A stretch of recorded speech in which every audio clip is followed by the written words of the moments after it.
Okay, so where do I begin? Well, not here. How about, yeah, here you go, this place. Now, for the longest period of time, this is where I thought everything ended. Our lives, our memories, everything. But having said that, I started to explore the concept of reincarnation. So let me go ahead and pose a question to you. What if I said that you lived many lives before, and that sometimes those prior lives impact us today? So with questions like this in my mind, I had to go ahead and find the answer. And that meant a journey. A journey to reach out to subject matter experts and to explore perhaps my own prior lives. My name is Bobbie Vasquez. Welcome to Project Past Life. Okay, so the first things first. Let's go ahead and find a past life regressionist. You know, someone who is trustworthy, someone who's experienced. And the person I could think of right off the bat is Patricia McGivern. You know, as a past life regressionist, you know, you obviously had to go through some kind of training. I mean, you just don't go ahead and say, I'm a past life regressionist. Right. What was the process for you? Well, for me, one of the people that I went to that was referred to me by Carol Bowman, who wrote Children's Past Lives, she was someone in Tampa, and so I went to her to get a regression and to find out about becoming a hypnotist and past life regressionist. And she's the one who referred me to someone, omni-hypnosis training in DeLand, Florida. Right. And I got my training through them, and then I went on to actually train with Dr. Brian Weiss. Wow. You know, and I've gone through this process, you know, as far as, you know, going through a past life regression. But for the folks out there that haven't, what would you expect? What is it? How can you make the distinction between what is a recalled memory, if you will, versus something that, you know, you saw in Gunsmoke, or something that, you know, is imagination? Well, I think it's very normal for a part of us to think, I must be making this up. I know I've even felt that way. Right. But when there's emotion involved, that's an indicator.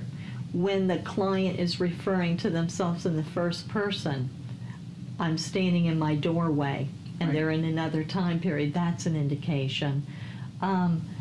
Is everything that comes through 100% accurate? Probably not. It's going through the human mind. I have to say that one thing did catch me off guard, and that was the healing. Now, let me preface this before I go ahead and go any further. If you are sick, if you feel that you're sick, if you feel that you are physically incapacitated in any form or fashion, you need to see a doctor. Do not pass go, do not collect $200, just go to the doctor. Then go ahead and research your options here with past life regression. Okay, so now the disclaimer's out of the way, let's go ahead and press on with the dialogue. For the longest period of time, I had a pain, and it was located on the upper left-hand quadrant of my abdomen. Now, I couldn't figure out what it was, but it was just persistent. And then one day, as Patricia and I were doing a recap on a regression session for Jessica, there was a revelation that there was a potential healing. Now, my prior life as Jessica was not necessarily a very pretty one. And you, as you explore your own prior lives, without a doubt, will go ahead and encounter an unsavory character that was once you. That's fine. It's all about the learning. Remember that? So, having said that, Jessica was a prostitute. She was a prostitute that took up residence in Dodge City during the 1870s. What was interesting was Jessica was murdered, and she was murdered by either a stabbing or a gunshot wound to, guess where? The upper left-hand quadrant of her abdomen. Now, having said that, she was probably murdered by this guy, who for some reason or another I seem to remember in my past life regression and managed to go ahead and do a 3D rendering. The following dialogue is a recap of a regression session that took place discussing Jessica, and then a dialogue about the healing that follows shortly after that. Watch this. Cloudy, like your peripheral vision is very narrowed out, and there's details. to that imagery that you don't see. Because I remember when Jessica was lying on the floor, you know, I can look under the bed. I could see. I know. I remember I could see the wood grain. Right. I wrote it down. Yeah. You know, I remember as I was pulling out of the body, the room got. I could see a little bit more of the room, and I see the position of the body. I see the body was at the foot of the bed. I could describe the blanket. I can describe the desk, or the dresser, I should say. I remember the china. There was a china-like or porcelain bowl and picture in there. I remember that. A lace doily. Lace was there. I remember lace. And light-emitting source there coming down. Yeah, light-emitting source was coming down onto the body, but it was a natural light, and I'm kind of thinking it was a window. And the way the light of the angle was, or the way the angle of the light was, and the illumination, it really kind of struck me as late afternoon, or early morning. But I'm thinking late afternoon. You know, and I remember that very distinctively. You know, the imagery. You know, we're just talking right now, but the imagery, right, that you see is so impressive. It really is. You know, but it's so focused or narrow. So one of the components about Jessica that I thought was interesting is that it had this little healing that occurred, and I didn't expect that healing. It freaked me out a little bit, in that, you know, I had this chronic little pain. Did not even remotely think it was associated with Jessica in any form or fashion, or any aspect of my prior life. And yet, you know, we visit that prior life almost on the first or second session, and then suddenly, you know, I think it's the third session maybe, or second session, the pain was gone. How often does that happen? I mean, is that just common or what? Well, a lot of times that type of physical healing isn't the reason a client came to see me to begin with. Right. But usually the client wants to see how the story ends, you know, meaning going through the death process. You don't ever die. In fact, it can release that energy like it did with you. I remember how surprised you were when I said you have problems with the side where you were stabbed. And you looked at me and you were like, what? And I said, you know, what, you know, where you were, and you were like, oh my gosh, yes. Yeah. And then I said, just let's see what happens with that. And when I saw you 6 weeks later, except for one time, it was gone, something that you told me you'd struggled with daily for years. Yeah, it was chronic. Now, if someone were to come to me specifically for a physical issue, I would need a doctor's referral for that. But sometimes it comes up just in the process of a regression. If someone goes through a death scene where they were hung, they may have neck issues in this life that disappear. Okay, so we talked about what perhaps some users may experience as far as visualization and experiences. And we also talked about a side effect, or maybe not a side effect, maybe perhaps it's true intent, and that was healing. But having said that, it's time to explore my prior life. My prior life as General Joseph Bridger. Calls out to you.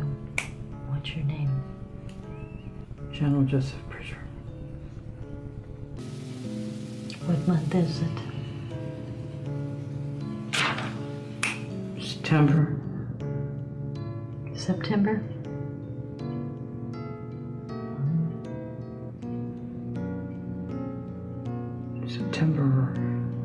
September.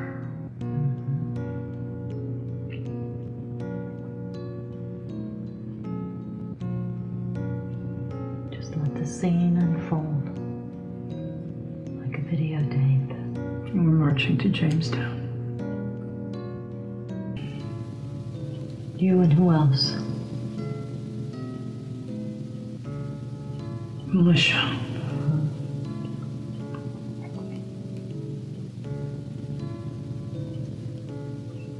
motley, almost ragtag crew. How many? Approximately. Hundreds. Let's say 500.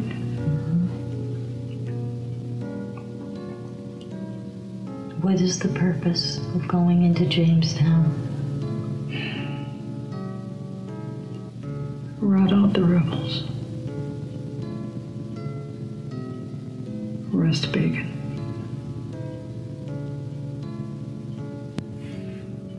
He has Jamestown.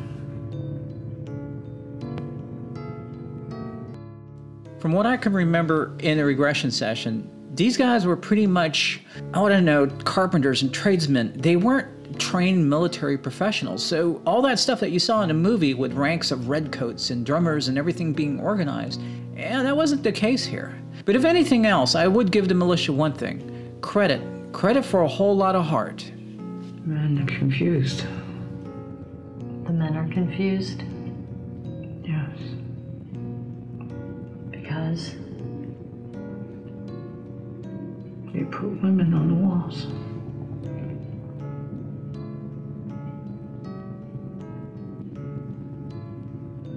notice the women on the walls.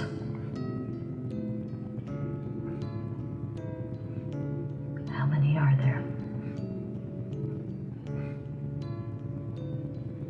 5, maybe 6. What are they doing on the walls? They're being forced to stand in front of the walls.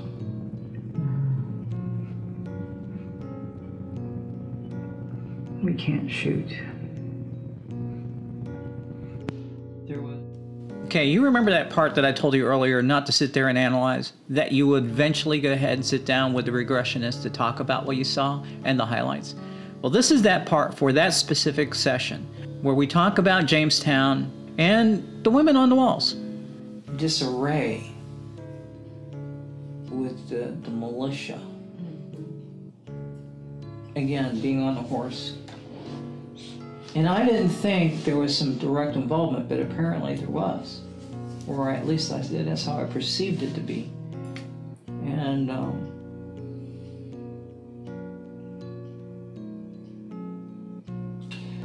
again, you know, tradesmen.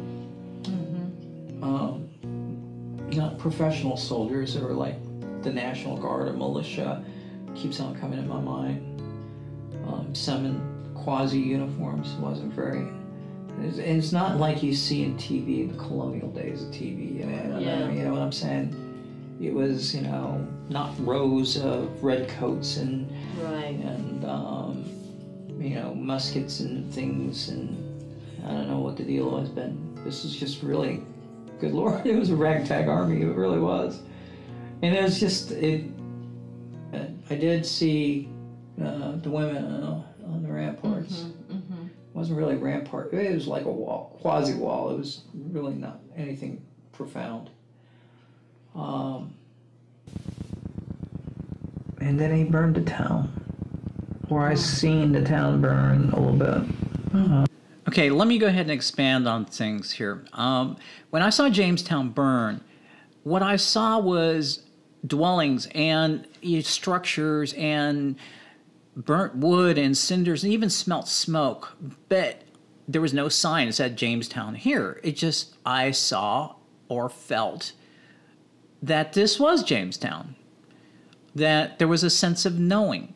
And you get a lot of that in past life regression. You just get a sense of, oh yeah, I know what this is. And I cannot explain it. I'm not going to even try. Another fascinating part about past life regression is that sometimes one prior life will have a cascading effect into another prior life. That being said, let's discuss another prior life of mine. His name is Meheta, who may have been part of the Cree or Blackfoot tribe. He lived in Montana around the 1600s and estimated to have died in 1602. Having said that, he was my prior life. He was tortured, he was killed, and to this day I feel anger and sometimes will strike out at individuals because of this sometimes temper that comes out.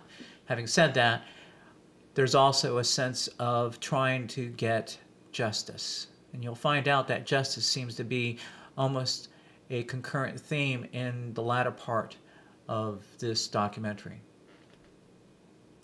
That was Mehta. Mehta.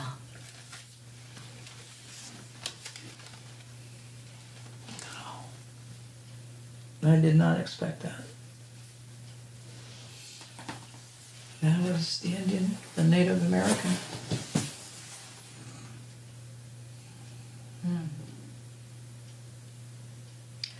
And so, from my perspective, as Bridger, not only did you want justice, but, oh, I've got goosebumps, for the Indians, as you called them, the Native Americans.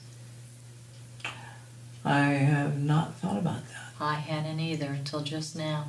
That would explain, oh, I got goosebumps again. Yeah. Oh my gosh. Mm-hmm. There's the connection. Mm-hmm. So what's next? I wanted to know more about General Joseph Bridger. I wanted to know exactly what kind of person he was. I wanted to get more details of his history and how that history may impact me today. So, since he was dead, there's only one way to do this. Now, remember that non-scientific approach dialogue that we had. Remember that this is a documentary based on a discussion, and the workflow is just that, a discussion. So, when I say we're going to talk to the dead, there's only one way that I can think of doing that, and that's through a medium. Introducing Marcella Zinner. Now, she's a medium, and I got to tell you, she kind of shocked me quite a few times during her past life reading that you're about to see. Let's tune in. So He had to take care of everything in everybody's life. He was like the family go-to for problems and situations, and he had to just take care of everything for his parents and for other people. It was, and so he was always doing the right thing. He had to do the right thing. He was very intent and intense on doing the right thing, and very legal oriented, and making sure that this was done right according to the laws and so on and so forth. He was good at that, but he didn't know how to leave it behind and have a fun or a joyful or happiness. It was always kind of with him. He sustained some sorrow when he was little. Like he lost like a couple of pets that made him sad. He lost a brother, like his brother. in Gloucester? He lost a brother when he was Yeah, little, yeah. I didn't know that. Or somebody close to him. If it wasn't a brother, it was like a neighbor or someone close. Right. I keep being pulled back into when he was young, like a youngster. Okay. What are you getting at? And that he He witnessed a hanging? yes, when he was young, and it was so Horrendous. for him it was very horrendous, and it just didn't make sense and didn't seem fair, and nobody explained to him how or why this was, and it was almost like he had to stay there and watch all this, but His father was setting a lesson. he didn't. Yeah, it was like he had to, but he didn't want to, but he was made to. It was very, very sad. The person hung. What color skin? Oh, it was dark. Afro-American. It was a very dark-skinned person. Afro-American. But he knew the African-American. person. You knew the person that was hung. Mm-hmm. Yes. Yeah. That did it for him for his whole life. That And Randall moved him into exactly what he had to do to make wrong things right. By witnessing that, being aware of that, which was wrong. It was wrong from his perspective, and it should not have happened, but it had to happen. So it propelled him into moving through his life to right what was wrong and make sure everything was done right. He connected into the sorrow and sadness of life, instead of the joy and happiness of life. That's what he knew. He kind of like was born into that. And so he, of course, his energy would continue to attract sorrow and sadness and difficult challenges that he would have to experience. So it was his lot. I mean, it was his life, and he accepted it. He wasn't resentful. He was just kind of dour. You know, I'd take care of business. You know, every morning got up very early, take care of, for everybody. It looks like he was very well known, and a lot of people knew him and respected him and liked him. There was a lot of people that didn't like him either. Because he was very stern in doing the right thing, instead of, wiggling through the truth or the law and kind of bending it to help somebody. Or he didn't do that. Can you see what his life's work was? It does feel like it was very much to do with law and making things right. In making things right? Yes. Is there any way you could elaborate on that? Like things that were, maybe land that was taken from somebody, or somebody took land. He would have to do what needed to be done, research and file, land grants or whatever, to make sure that it went to the right person, and not just because that person said it was theirs. So that's kind of how he would make enemies, even though he was right. Right. So there's a lot of property that he was involved in. Yes. Any hit on the name Randall?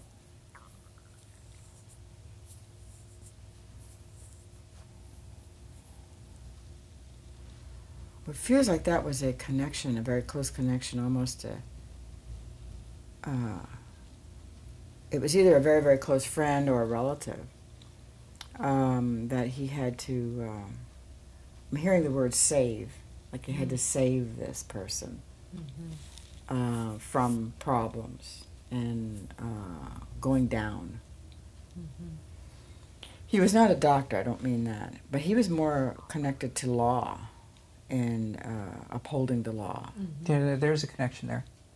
There's a significant connection there. Okay, and he took it very, very seriously. That was his life, making sure that it was according to law. And he set laws.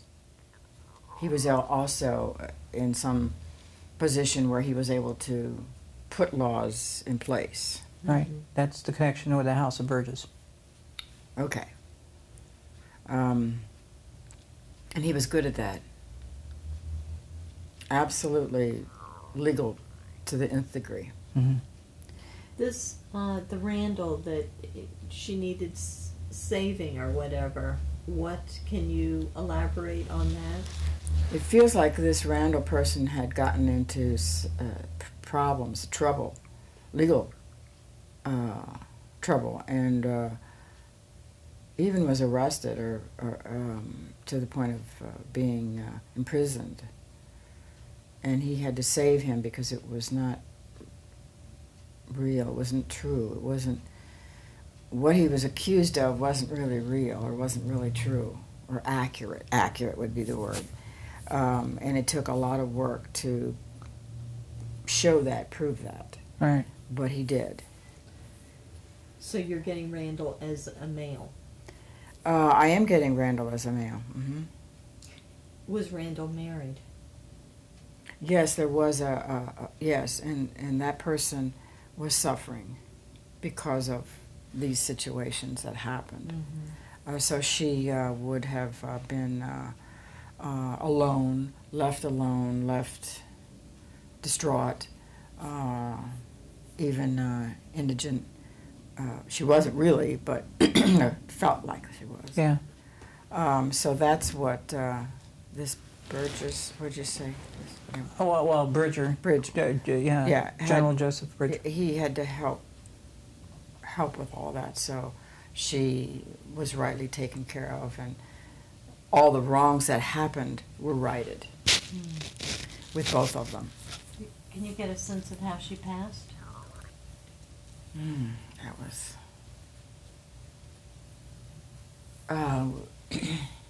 choking. And very much right in through here,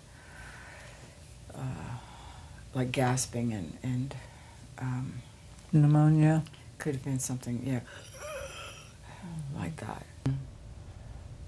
Yeah, it was very hard and sad Yeah. and sorrowful. And young, she wasn't real old when she passed. How did it impact him, the loss? Oh, that was The it. general? That was it. That was it. I mean, he was done with giving his heart and being open to having a light, joyful love. So that was the nail in the coffin for him. Very as much far as it was. So let me ask you this, and I have to ask this in such a way that it doesn't really kind of influence it.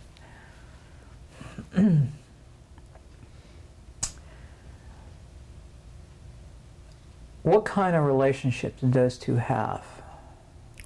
The general and this person, Randall. this other person, Randall. Yeah.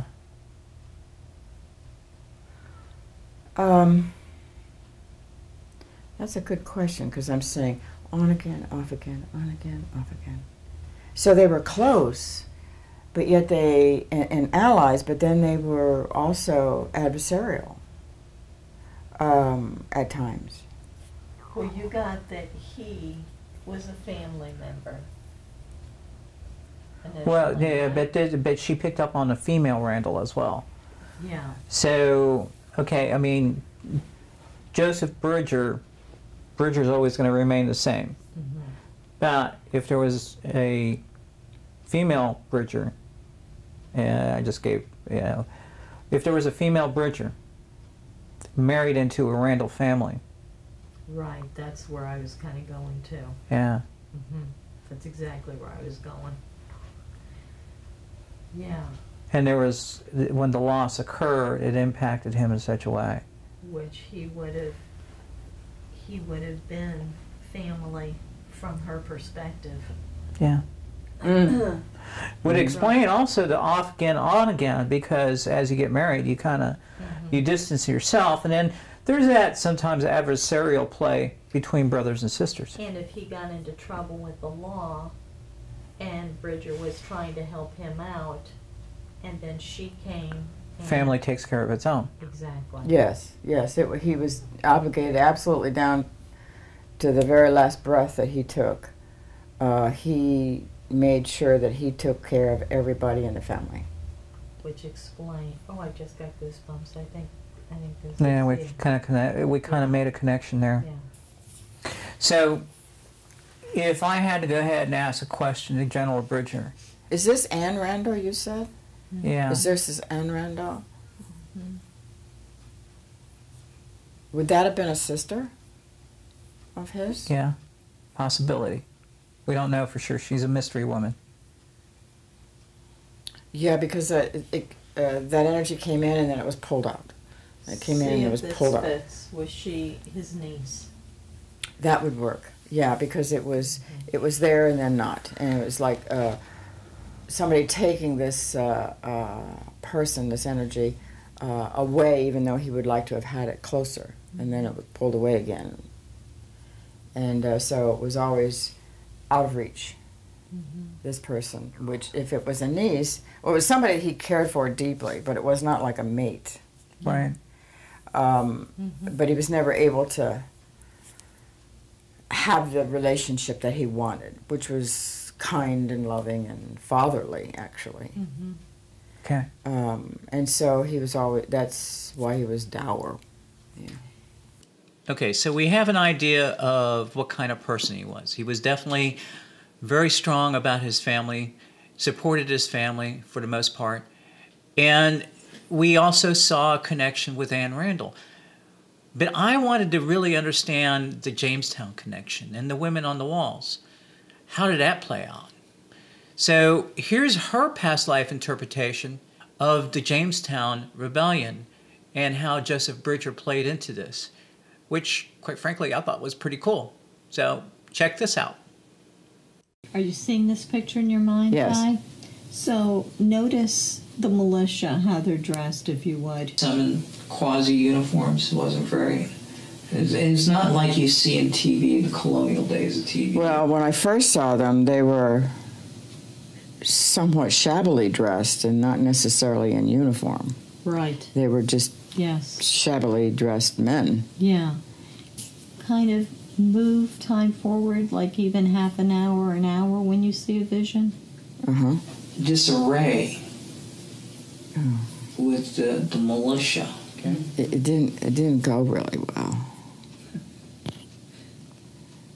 There was men that were killed unnecessarily. Are you able to see the scene above the men, even like? He was like writing, trying to control and direct it, and it was chaotic. They were trying to listen to him and so on, but it was very, very chaotic. It was noisy, and there was smoke. Confused. Smoke. Musket smoke, fires. Yeah. Fires. Fires. Fires. And then he burned the town. Land so they could destroy. And Notice what else they're burning.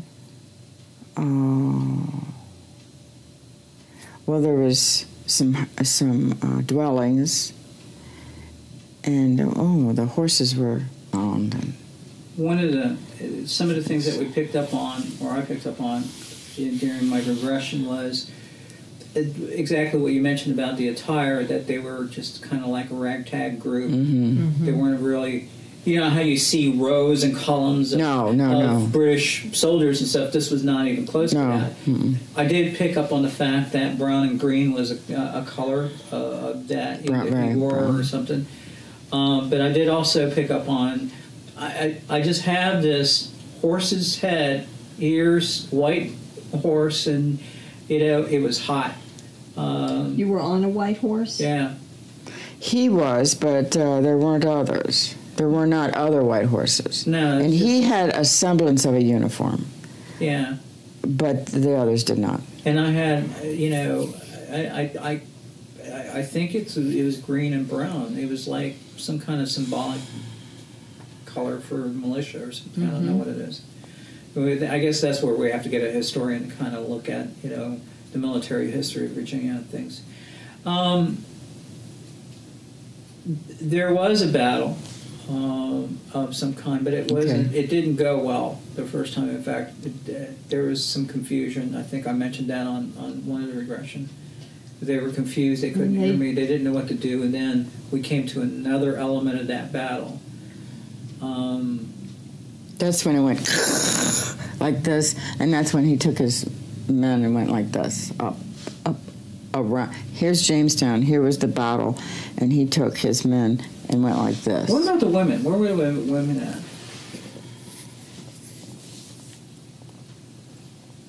They weren't there. This was fields and houses. Well, there were women, yeah, they were, but they were. So Some of them were captive. Captive? Captive, yes. Okay. Can you see what they're doing? The women are doing. Or what they did with the women who were captives? He's just saying they kept them. They kept them. That's a partial hit right there, because hostages. But it keeps being pulled. They took them inland a bit. They did. Did they? Mm-hmm. Yeah, they didn't keep him in to say Jamestown. one other thing, but They didn't keep him in Jamestown. They went. yeah. Want me to do that now? No, but just kind of keep that in the back of your mind. So as we go through the evidence and stuff like Well, that. I don't keep things in the back of my mind. Oh, okay. Yeah. All right. Well, I mean, if you could do that now, that's fine. You know. Yes, there is definitely a message, and there's a reason that he has shown up in this situation and in this arena. It's Good, because he's driving me nuts. Because he had such an intense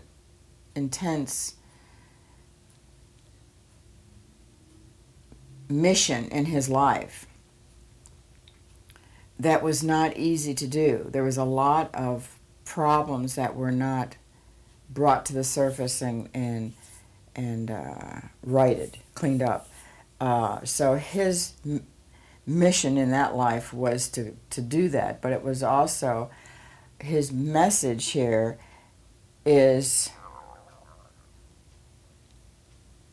it's not what you think it is. There's always more underneath the surface, and it's what's underneath the surface that's really, really important for everyone. And it's meaningful and significant and worth it. And there's a book here. Someone's supposed to be writing this. Well, a documentary is Pretty much the same thing. well, and she's also I'm writing. writing about it. Oh, okay, then that's what that is. Yeah. Yeah. That's exactly, yeah. Okay. Because there's a... That qualifies as a holy shit moment. That does. and he's saying that, yeah, I like that. He liked what? The holy shit moment. He's telling me that the last chapter, Yes. just to hang on, Okay. it will show up, but it's going to be a surprise. Okay, any message to me? Yeah, before that was the message to do. It's not what it appears, because you see something. Goosebumps. It's not always what it appears. It's what's underneath that makes it show up, that makes it significant, that makes it important. It's the underlying cause and reason that propels someone to do something. Okay. That's the way he lived his life, and that's why you're doing this. So with the conclusion of Marcella's reading and several holy ship moments, we decided to go ahead and move on to different territory. How about if we did some exploration of Joseph Bridger's prior life, or my prior life, using a system called Tarot. Now, Tarot has a unique history, and it starts all the way back to ancient Egypt. But I'm not the expert. Introducing Charles Zinner, an intuitive instructor and a Tarot expert. He's going to go ahead and do a past life reading on me. And I got to tell you, I'm really going to be interested on seeing exactly the level of synchronicity that we've experienced so far between the past life regression and the past life reading, especially the facet about justice, which seems to be a central theme across both. Watch this. So, having said that, can you give me a little bit of background on Tarot? Where did it come from? Well, tarot traditionally is believed to have come from as far back as the Egyptians, developed with their spiritual knowledge, and of course that knowledge was spread throughout Europe and the Middle East and so forth. Mm-hmm. And it's believed that at one time that the gypsies were in Egypt, and they may have migrated through those particular areas carrying those cards with them. Right. So the cards that we usually deal with are probably more developed from the last century. They were kind of refined into the Western occult tradition. And then, how accurate can Tarot be? I mean, to me, I come from a world of IT, so right away, the logical side of me is going, I don't know about this. But then, there's another part of me saying, this is rather interesting, but, with all that in play, how accurate can these tarot cards actually be, especially in past life stuff? Well, in Tarot, I come from pretty much a right brain or left brain, logical, linear context as well. Yeah. And my belief is that you start in the left brain and you shift into the right brain. Right. So using those symbols, their meanings, then it translates into the right brain creative spiritual side. So it can be quite accurate if the right questions are asked. You know, if you're specifically asking about maybe one particular past life, then you can pretty much come up with a lot of the synchronicities which lead credence to the evidence that it presents. So if I had a past life, let's say, and we're talking about Joseph Bridger, one of my past lives. So if I was to want to drill down to a certain facet of that past life about Joseph Bridger, in other words, his involvement in politics or his family relationships, could I get down to that granular level, or is it something that more of a high level? Well, in Tarot, basically the intent comes from both the person that asks and the person that is transmitting the information. But it's primarily, it would be the intent. As to how accurate it is would probably depend on the particular reader. Right. But Tarot can give a lot of astounding credence to and evidence to the questions. What do you need me to do? If you'd like to shuffle it 3 times and shuffle it as best you can, and then break it into 3. I'm not a good shuffler. That's okay. I don't play poker. Yeah, well, you know, you just take them and just move them back and forth, and you know, they're pretty well shuffled anyway as they are. Yeah, they're worn. Okay. They're nice. So why? Okay, obviously I'm shuffling. Why me instead of you? Basically, it kind of gives you time to form your intentions and your thoughts and so your while I'm specific question. shuffling, I could start thinking about. Sure. Okay, so. Yeah.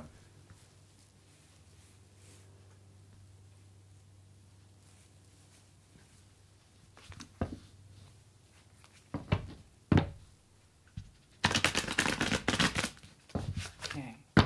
Do I tell my intentions to you now, or? No, you can just give me your question, and we'll go from there. So the question would be, what would be the message that Joseph Bridger wants to bring forth? Okay. Okay. So specifically, I mean, I want addresses, names, everything.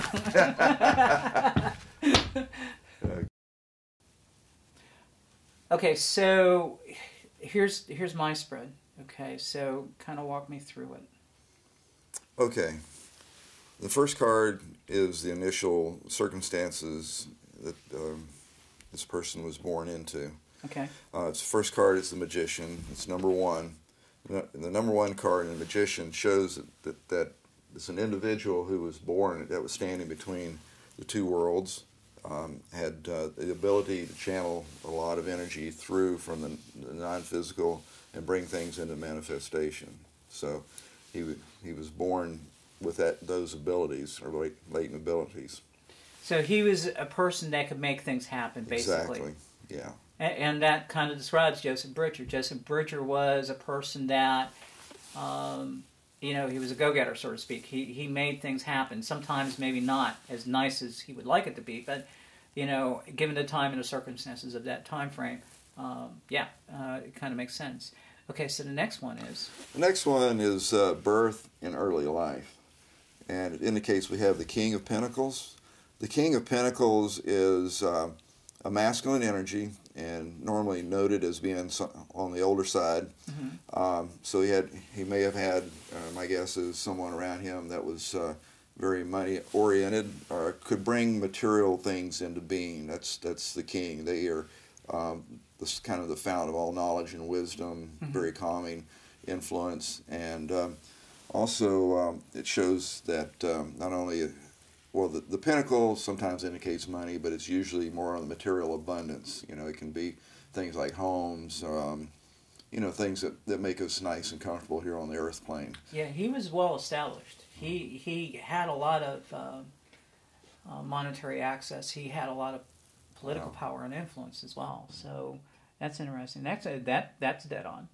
It was pretty impressive so far. Okay, so the next one. The next one is justice. Justice usually indicates, obviously, it can indicate legal matters, things having to do with having to, to settle things in a just manner. In other words, because it's got the scales there in the left hand, and on the right hand, the sword is up. The sword indicates that there's a lot of things up in the air still, but on the left hand, the feminine side and the intuitive side, it shows that things are being worked towards being balanced. A very, very solid center here that they're sitting on. You're freaking me out.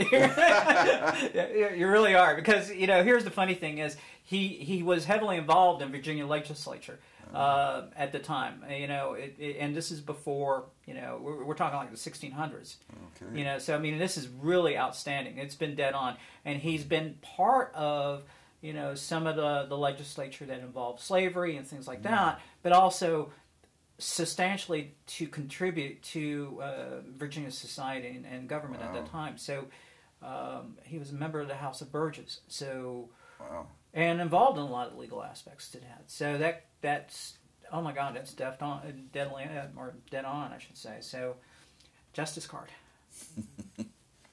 I'm impressed about this whole effort was the level of synchronicity that occurred across the past life regression session, across the past life reading through Marcella, and then finally the synchronicity that occurred with Charles's reading on the tarot cards.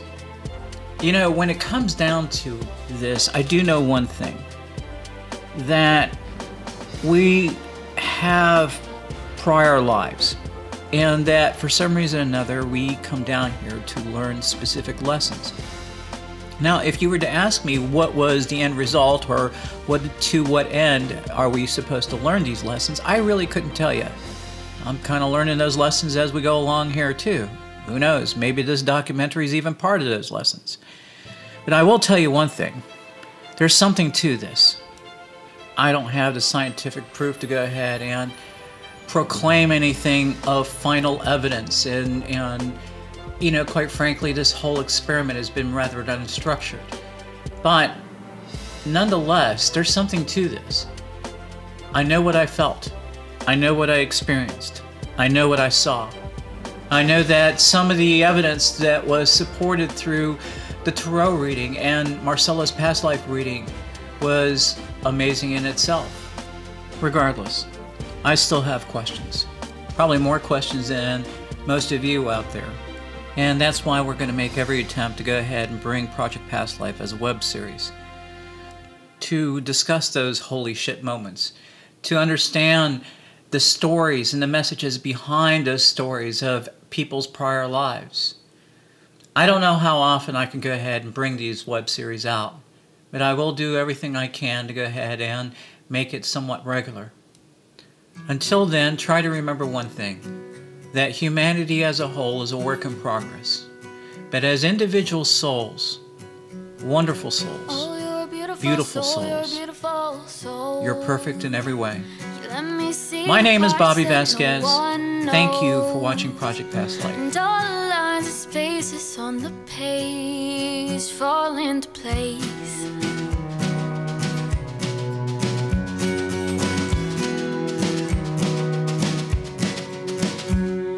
I've wasted so much time with no